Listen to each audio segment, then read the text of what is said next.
Hello and welcome to all of you 7,500 amazing subscribers to the next in our new series of the CISO Experience here on InfoSec Live, where we get to engage with and learn from the security industry's leadership.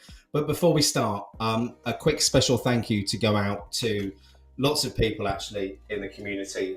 Yesterday, I had all of these cards arrive, which have been collated by Mr. Joe Wells, who's in the audience there. For those that don't know, my mum was put into palliative care last week, and these thoughts and wishes from the community, I can't tell you all how much that means to me. So Joe, thank you for pulling all this together. I'm going to read them to mum a bit later. It really, really is much appreciated. Anyway, getting off track.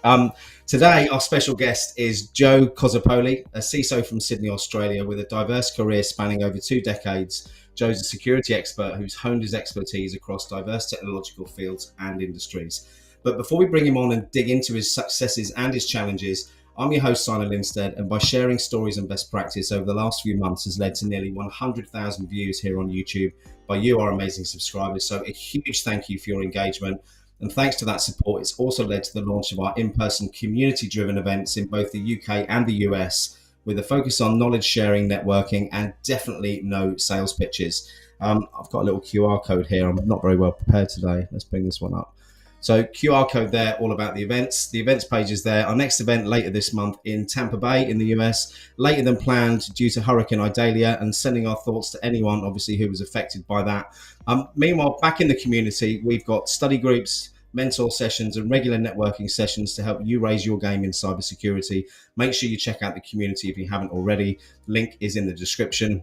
And let's not forget that without our sponsors, these insightful events wouldn't be possible. So a special thank you to Jason and Owen, who I'm meeting later today, and all the team at Rapid7 for supporting our community efforts and making these insightful streams possible.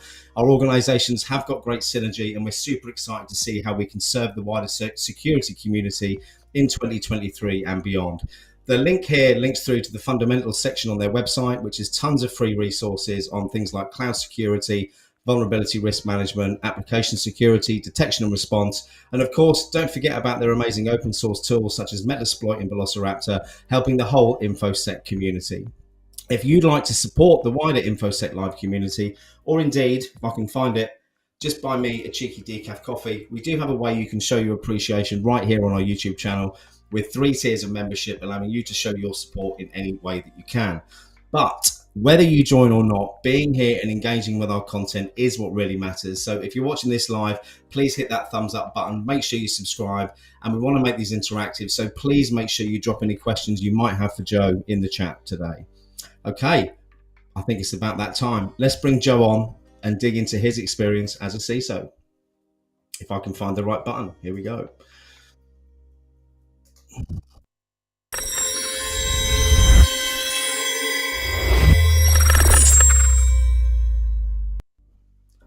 I've got left your QR code over your face as well, look. Oh, good. It was always going to be a rusty start after 10 days off, I feel. But Joe, thanks ever so much for taking the time to come on. Really appreciate it. Oh, thanks for having me. It's an honor. Not at all. It's what, 8 p.m. where you are? Yeah, 8 p.m. for me. Just almost 10 past. Well, thanks. All good. For staying up as well. Oh no, it's not up. It's just been a long day. But no, happy to be online. So Joe, tell us, I think a good place to start would be, give us a quick overview of what you do right now, and then let's jump back and dig into how you came into the industry in the first place, if that's okay.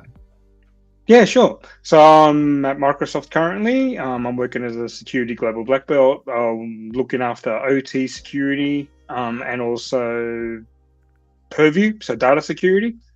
Been doing that since last April. Yeah. And then leading into my career, I was a network engineer, got a computer science degree, went and did my CCNA, and then, landed a job at one of our ISPs in the enterprise support. So in their NOC, looking after managed services customers, then moved into like a design project engineer role. Did my first CCIE back in 2009 and service provider, even though I was working in enterprise networking. All right. I just love big toys and big networks. So then I got tapped on the shoulder in the core ISP architecture team, and I did that for about 18 months.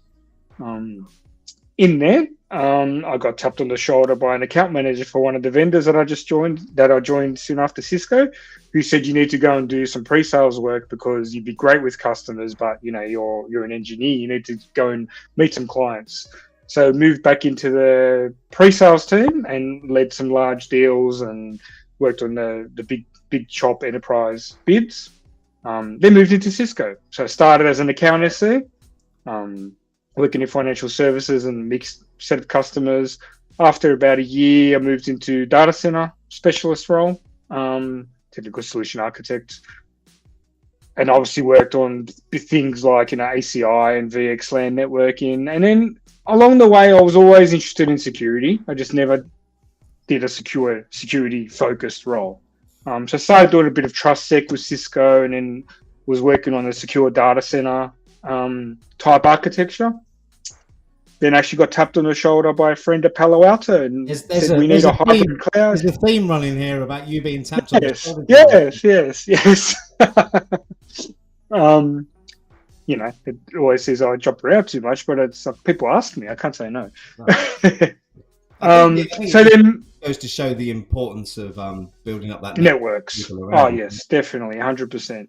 And this was before COVID, so we can go into that, but yeah. So then I joined Palo Alto as a hybrid cloud consulting engineer. Did that, and then bang, COVID landed.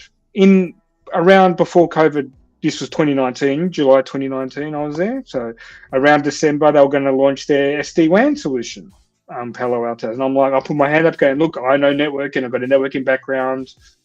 Pretty unique in this space where I'm sitting in this vendor. So let me lead that for the region. So I led that. They acquired a vendor CloudGenix. So I was working in between the acquisition and Palo Alto solution. Led that for a while. And then again, tapped on the shoulder to go to Citrix and to build a SASE solution there and a practice there, global practice there. Manager being in US, and I had a colleague in Singapore, colleague in Japan. So the three of us were going to lead our region, and then we had some guys in US and EMEA.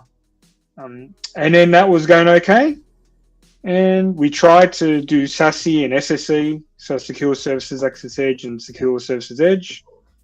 And then Microsoft, actually the lady that hired me at Cisco actually moved to Microsoft, and so she hired me. She rang me and said, "Hi Joe, we need someone that can do OT security, IoT security." I'm like, on the shoulder, again. And then it's like, I don't know IoT, I don't do OT. There's 100 people at Cisco you can call. She's like, yeah, but we need someone that can talk to customers and translate technology into business and be customer facing. And that's one of the reasons why I moved over to cyber 100%, because I want to be supporting the business, be in front of the board. I've had my fun on the keyboard and been in the labs, and that's always still very important to do that, because we need to understand how things work to know how to protect them. And then, here I am. Do you think, or not do you think, tell me about that transition from the more hands-on keyboards role to the more, not managerial, but the more leadership position where you are dealing with the board and having different conversations. How was that to start with? Nerve-wracking. And even in my early days, I've even been somewhere like Cisco, where Cisco Live present, and that wasn't my forte. I would be like, oh no, I'm busy. I'm in the lab, or I'm helping a customer with the POC. And now it's what all I want to do. Right. So is it just practice then that's got you better with it? And how have you done that practice? How have you achieved that? I think COVID helped. I think having remote calls and Teams calls is much less nerve-wracking than being on stage with 200 people there, or even 10 people in a board, right?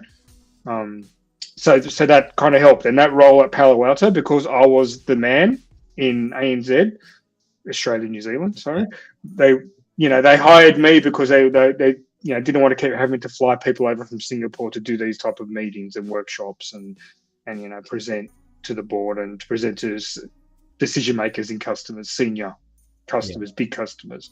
So I had no choice, right? So I was like, yep, get in there, do it. And first couple of times scratchy, not practicing, thinking I know the material, it's all good. And it's knowing the material is one thing and knowing how to present it, but it's getting those objections and how to deal with them, and not biting back in a technical way.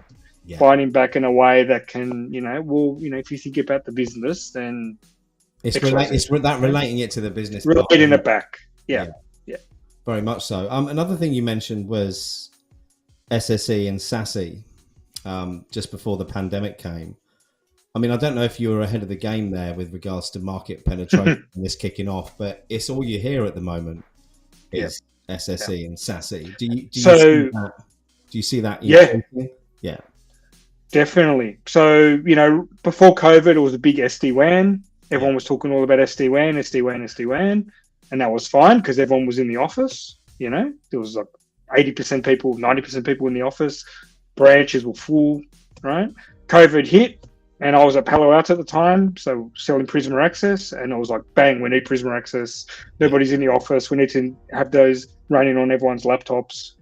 And it was looking like literally overnight, So now I see, SASE is still a thing, but I probably see SSE more because everyone is still hybrid. I don't know about in Europe, but Australia, it's still, they're starting to tell people come back to the office, but it's... I think it's the same everywhere. I mean, you've got a lot of firms pushing back now, trying to get people to come back into the office. And I don't know, I don't know if that's necessary in all cases. I think there's some roles where perhaps you do need to be around other people on a physical basis, but definitely not all of them. I do wonder whether all of the real estate that's owned by these businesses that they can't sell and can't do anything else with might be making them think that they should get people back to the office. That's one of the things. And, I've heard rumors around here, in Australia and Sydney, especially that, turning corporate offices into some residential floors and, releasing some leases to, give back to the building so maybe they can put like a shared office space in there or something. But I definitely see hybrid is now the new normal. Yeah. But I still like going back to the office, or at least when I go back to the office, there's hardly anyone there. But is that at least if you can office, Joe, or I go once, twice a week, depending. Is that why there's no one there? Yeah, because you're going back. It's kind of exactly. Didn't think of that. Yeah. It's kind of like if you coordinate with your team members and, maybe have like, I think they've tried to do that around here, let's have a, in-person lunch Wednesday or something like that. But it depends what your team is. My team's regional, so, we can't all be in the office because we're going to be sitting on Teams anyway. Yeah. So as long as, but I like that obviously community feel and just being back around people.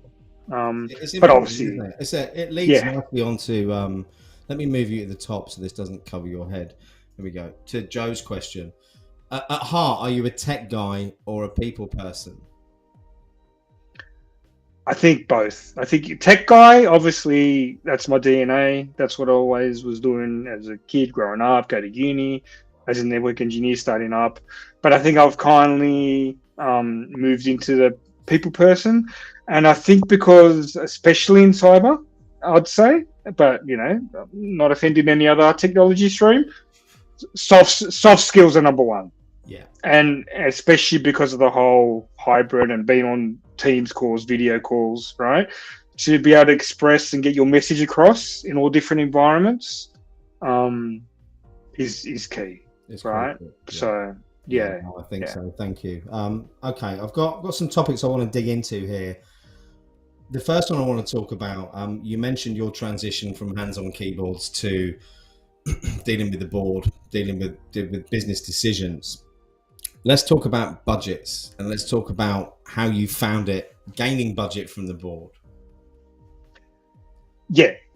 And the first couple of times you walk in and you get shot down because you have maybe 10 slides you want to present, and 3 of them have too much technical stuff, and you can see not reading the room, and maybe it's a bit harder virtually too to read the room. It's going over their head. So now I've refined that. I don't do more than maybe 3 slides, and I talk about the use cases and the why around that, and the benefits to the business about we're needing to spend X 1 million, say, right? And if they come back and say, we'll give you 1.5, but you need to tell us why you need what you would do with 1, right? And on the spot, it's about, okay, well, giving evidence and just business realization and resilience to that, and just talking around, well, spending this million can save us 3. If anything happens, look at XYZ in our same vertical. Maybe you're in industrial, maybe you're in retail, maybe you're a bank or insurance firm. So look what happened to XYZ bank. Yeah, we don't want that to happen to us. So brand damage is one thing. Just reputational damage as well. Yeah, anything like that. Just a way to show the business the impacts of the spending. And do you? So not saying, hey, buy these new shiny toys. It's more around why. Why? And do you prioritize the security risks in alignment with the business objectives as well? Yeah. And do you find that massively helps with those conversations? Yes, definitely. And I've taken the approach lately of the integrated risk model, management model. Yeah. So that's where you're looking at the business strategy, looking at the technology strategy, and you a lot of things going on, transformational stuff, right? And you want to actually highlight the risks level according to the direction of the business. So if you've got a roadmap that you've created as a CISO, you've got like a 3-5 year roadmap, say, you want to actually align the spending around that and what risks are involved, and always try to have security by design mentality. So coming in to a business, they might already have some projects running and might be waiting for security to come in. Well, it's like, well, no, we should actually look at what we've done already, look at our gap analysis for the future, but also look at a gap analysis of now. So before we build the second floor of the house, make sure the foundations are secure. That doesn't always involve buying shiny tools, right? Yeah. It could just be, patching some stuff that needs to be patched.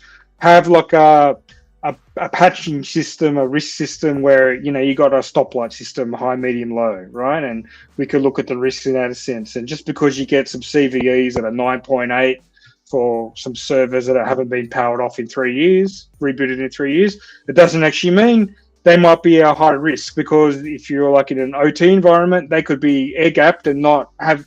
The only way they can be a risk is if someone walks in with a laptop and plugs it in and starts doing stuff, right? And then you've got physical security around that, so it's less of a worry. Well, if you've got a Windows server that's like your jump host into the environment, and it hasn't been patched, there might be a few CVEs, but that's a higher risk because that's got access into the internet, it's got access into the enterprise side of the network as well.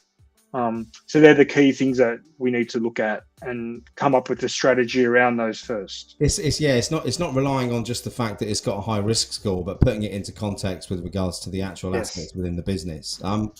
It probably leads us nicely on to, I suppose, the ever growing crossover between OT, IoT, and cybersecurity. I've had a few guests on talking about OT. and they all seem to say the same thing, that there's not enough people working in there who know what they're doing. A lot of the systems are very old, so we've got a lot of people with lots of experience who are going to be retiring soon, and there could be a bit of a gap in it.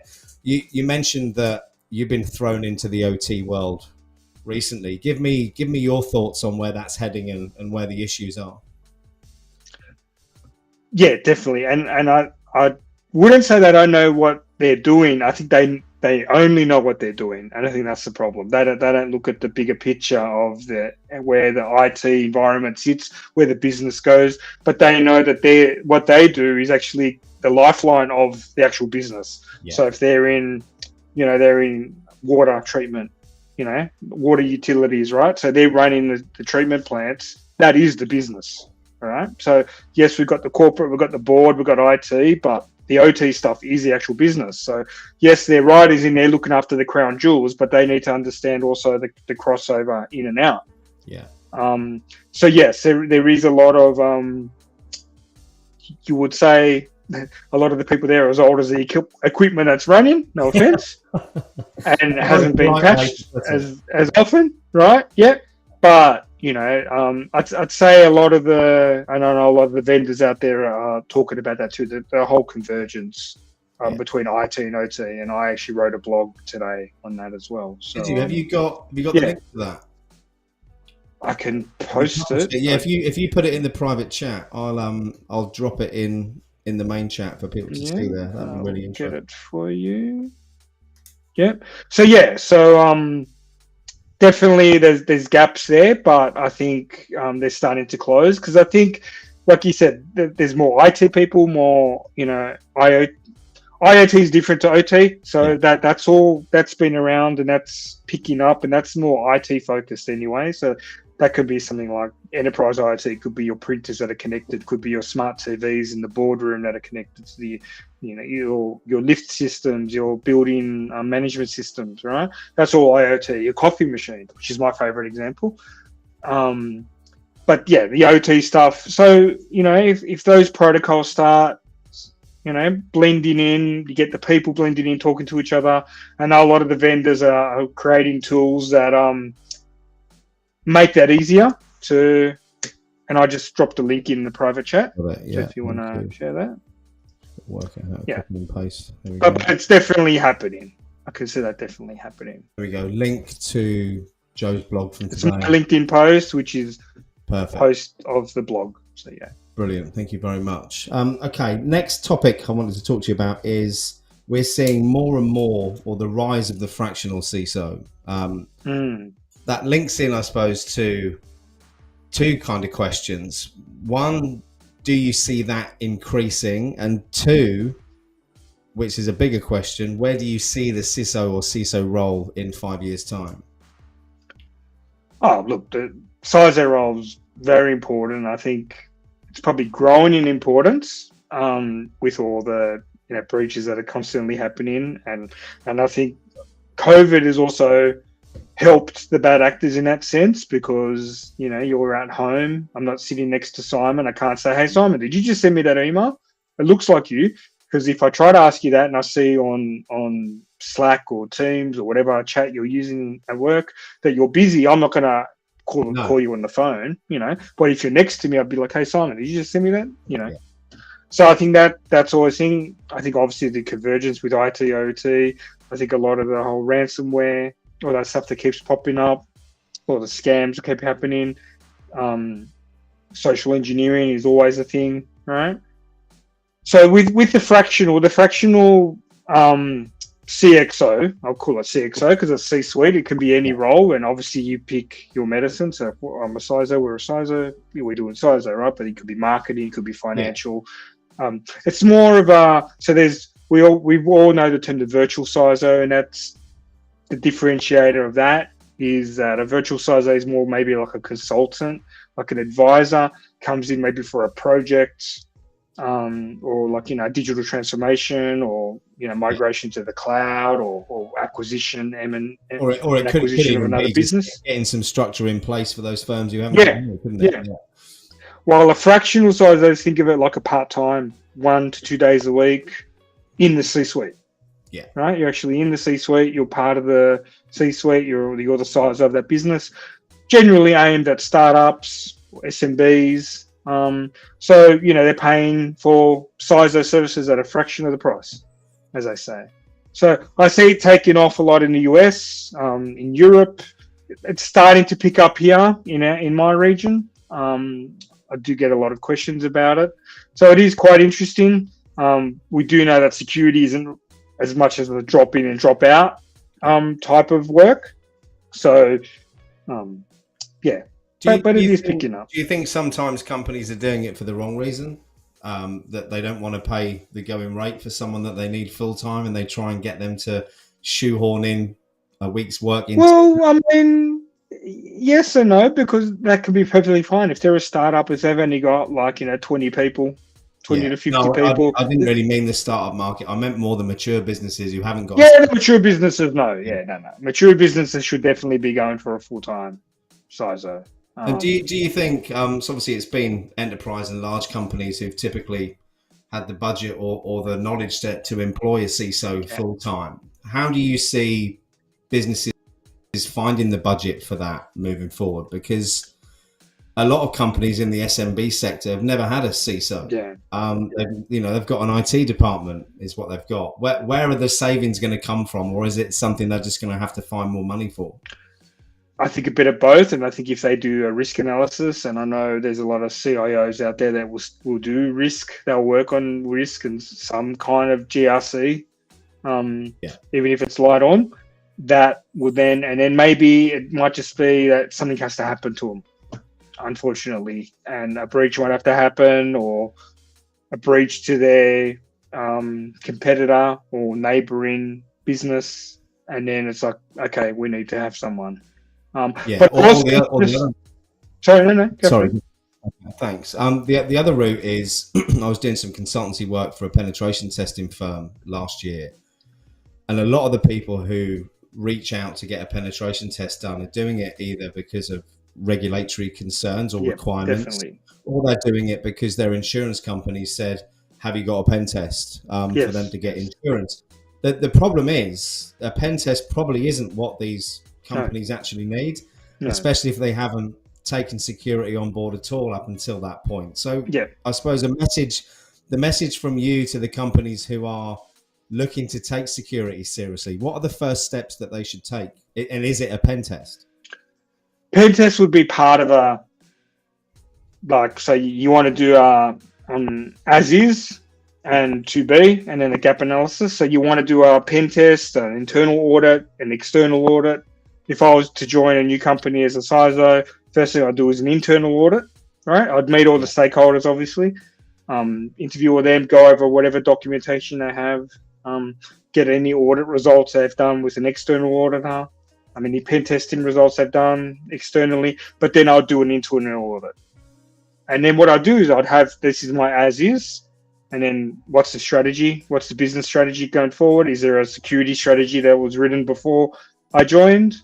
I'd have a look at that, or I might need to write one, right? Because the CIO might have time and might just have a few notes, out of the 50 pages, he might have 2 pages on security, right? So I'd come in and obviously assess that and say, okay, look, to get to this strategy, to get buy-in from everyone, right, all the stakeholders, and then go again. So do those same things again. So get that external auditor back in, get the pen tester back in, run an internal audit again, do some security awareness training. That would be key as well. Get HR on board to advertise the policies, put in part of contracts, etc. And this is an important part, the policy part. So a lot of companies have generic policies that sit across all departments. I'd argue that that's a dangerous thing to do. Again, my experience with policies is in financial services, not cybersecurity, but the need, I think, to relate those policies to each person's role so they actually have an understanding of why they're adhering to those policies is a big difference. Right? You want to have an overarching corporate policy, and then you might want to have a team or functional unit policy, like business unit policy around that. So it's like in the financial services world, like in the banks, right? So the corporate office would have a different policy to, say, the trading floor, to the retail banking, right? Yeah. Different risks as well, isn't it? Different risks, and yeah, exactly, right? So it's all about, yes, having that overarching corporate policy, thou shalt do X. Security is everyone's problem. Everyone should take it seriously. But then, okay, you're in the corporate side of things. You could be the EA for one of the board members. So you need social engineering training. You have more social engineering to do because you're the one that could get phished, right? While on a trading firm, they got trading networks, uptime, low latency networks, right? So they're not going to give away any secrets. Yeah. No, absolutely. Thank you. I'm going to bring up Phil's comment about the pen test. Also, you pay for a pen test to confirm everything you've been saying about the insecurities is actually correct, just because the board didn't believe you. So I think that's, again, Phil, a very valid point. Don't put it in pen tester language, though. That's the key. No. Translate it back into business terms. I think the problem I saw with some of the pen tests that were being done, especially for smaller firms who just haven't got the resources or the knowledge to do anything about those reports, is people getting a pen test report done and then looking at it and thinking, well, we haven't got anyone to do this. And then the firms are surprised when they come back a year later to do the test and they've still got the same vulnerabilities again. So I think that there's a bit there that could be worked on. And I know for a fact there are firms out there providing remediation services as well, which I think for the smaller firms is definitely important. I suppose that Nick Percal, I just noticed, right, Joe, how many people there are from the US who've tuned into this. And considering it's, 4 a.m., 5 a.m. over there, I just want to say a massive thank you for dragging yourselves out of bed for those. Good morning.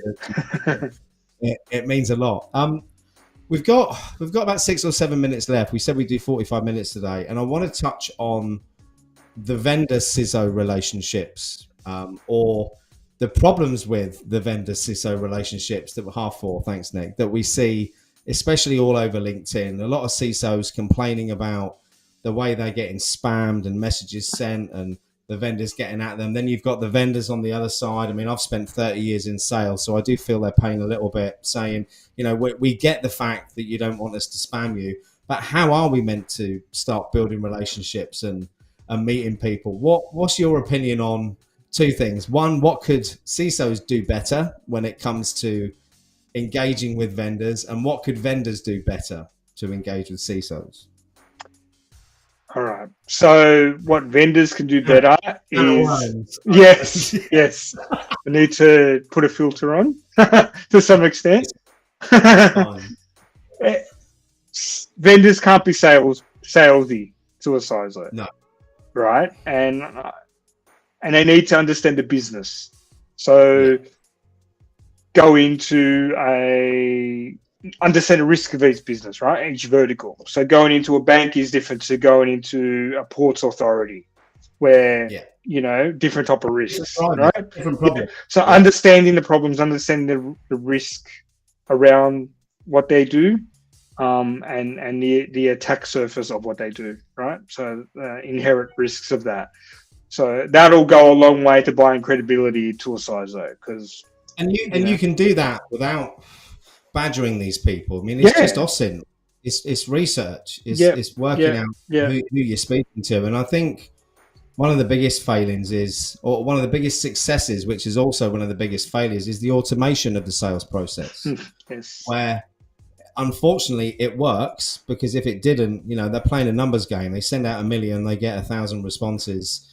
From their point of view, they're seeing success from that outreach. But as you rightly say, it's that consultative approach that CISOs really need, not the sales approach. But you can't give that consultative approach unless you know who it is you're talking to. And I think that the hardest thing for vendors to do is to establish relationships with the leadership. So it's working out a way. It's about establishing trust. Do that.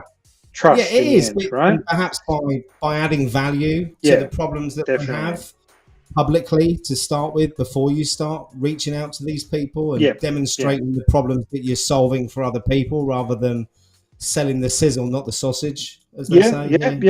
And go to industry events, not just your own vendor event.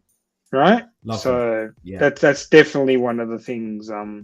We got a few communities here in Australia that you want to mix and mingle, and yeah, just listen to over some drinks, over coffee, over food. Just have a conversation.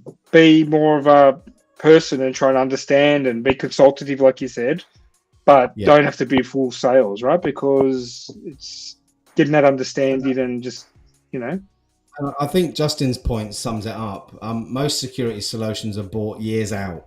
So no, I won't buy next month. And I think that is again yes, a lot of the problem around it. And again, in any sales environment, there has to be targets. yes, But the way that people are targeted is a lot of the problem behind the issue on why people are getting pissed off and annoyed with the outreach. So I think until firms start to look at their salespeople's roles as more of a consultative position where it isn't so heavily weighted on commission, but you've got a higher balance on kind of take home pay before you start making sales, which allows you to build up those relationships, which is fine. Focus more on that. Yes. Yeah, but which again, playing devil's advocate, is fine for an established business with great cash flow. But for the firms you mentioned earlier, like the startups out there who've got fractional CISOs and they're looking to save a lot of money wherever they can, how on earth are they meant to do that? Because they bring salespeople in to make money, right? So I think, again, where we're seeing the successes is people employing experienced salespeople in the industry who've already got the connections with the CISOs, are kind of the holy grail of the sales world. Because they've already got those relationships, haven't they? Definitely. And we've got a question here, if you don't mind, Joe. Yeah, sure. Carlos, good to see you, my friend, and thank you for all your support the last week or so. It really is appreciated. Seems to me that a lot of CISOs are getting out of their corporate positions in favor of becoming consultants. Why is that? I see that. I even spoke to one the other day. He was a CISO, then moved to a vendor role. And now he's already looking to say, okay, well, actually, I want to help more people, but in a consultative way, not with that vendor approach of how can I help you? How can X vendor help you with this product instead of how can I help you solve your problem? And then, okay, vendor X is better than vendor Y for this solution. So here, go with vendor X. I think this is all going back to, it reminds me of what I used to do in financial services. So I was an independent financial advisor giving investment advice. We were whole of market. So we could get a solution for anywhere in the market. We did a fact find. We found out what was best for you, soft facts, hard facts.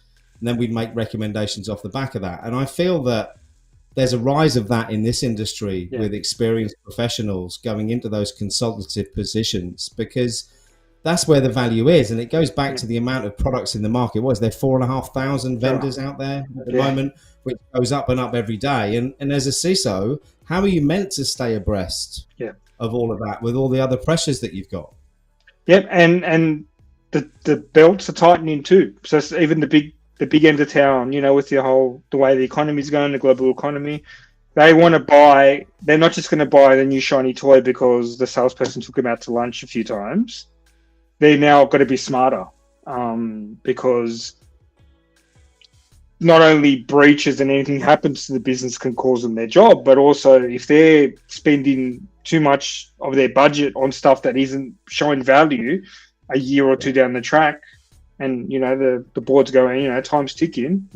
We bought this thing 2 years ago, and what's it done?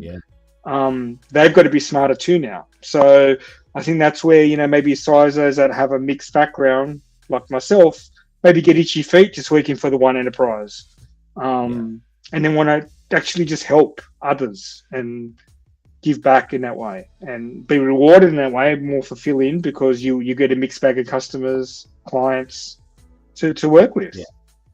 And you like you said, and use your experience. No, absolutely. Thank you very much. There seems to be a lot of CISOs moving into CISO advisory positions as well, where they're doing maybe a day. I mean, I won't mention names, but I will mention names. I was talking to one Professor Buck Rogers in the UK this morning, who's doing just that. And with his experience in financial services and regulated markets, he's now using that in the US to offer like consultancy work. And I think he's having his arm bitten off left, right, and centre because there's such a call for people with that skill set and experience, I suppose. Justin said because consultancy for CISO is less stress. I suppose that's a very good point. It could be. You still have your working. No, it does. Look, Joe, thanks ever so much for today. I want to finish off on a question related to those who are watching and trying to break into the industry. What would your message be for people considering a career in cybersecurity be? I would definitely have and look to have an IT background, have like a networking and infrastructure background as well. Because we see, and I see now, time and time again, security only people. And then when they're working for a business that's moving to the cloud, they'll need to understand routing, how routing works. If they're going to be doing SASE and SSE, that's components of SD-WAN and cloud networking. They'll need to understand. They'll be better stead in the future having that background to then say, okay, well, this is why we need the security that we're doing. All right. So when they go into their manager, when they go into their CISO, when they go into their board, or if they are a CISO and they need to go talk to the CTO to talk about a digital transformation project, they can understand, they can, talk on the same level to some extent, right? Yeah. To get that buy-in from everyone. I think that's so important. And it's where the bit that I missed out on trying to break into the industry as a pen tester is whilst I had what I thought was fairly wide scope knowledge of IT and networking, I didn't. And it really showed when it came to the point where I was paying out hundreds of dollars for an exam with OSCP that I failed miserably because I didn't know enough about networking. And I think unless you're going to be going into a solely GRC focused role, perhaps you might not need that technical background, but especially with the amount of boot camps out there who say that they can take you from zero to a security pro. I think before you even consider doing a boot camp, from everyone I've spoken to, it's getting that fundamental knowledge. Getting that fundamental back, like I mentioned with the house, right? Get the fundamentals built. Go do a CCNA, go do a Network Plus or whatever, right? Just have that understanding at least. So then, when you're working on, and again, if you want to talk about OT again, that's all networking.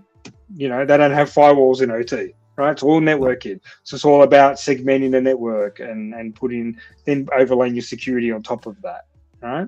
So, definitely. Joe, any wise words before we wrap things up? Just thanks for having me. Go learn some soft skills as well on your journey while you're being technical. Go practice, write blogs, go on YouTube, do interviews like this if you can. Just talk to people, do your own podcasts, listen to podcasts to get advice on that. And, if your manager asks anyone who wants to present at this or who wants to go to this event to do some networking, get out there and do it. Get out of your comfort zone. Putting yourself out of your comfort zone as well. Out of your comfort zone, definitely. 100%. Joe, thank you so much. Thanks for staying up for this. I know it's late for you over there. Everyone who's tuned in, thank you so much, especially for those of you who are over the pond who've got up at 4:30 this morning. I really appreciate the support the community's shown me over the last week and today. So everyone, have an amazing day. We'll be back in the studio. Not sure when because my head's still a shed from last week, but I'll keep you posted on next events. And Joe, have a great evening. Catch you soon. Have a great day, everyone there, and evening if anyone's in Australia too. Bye. Bye.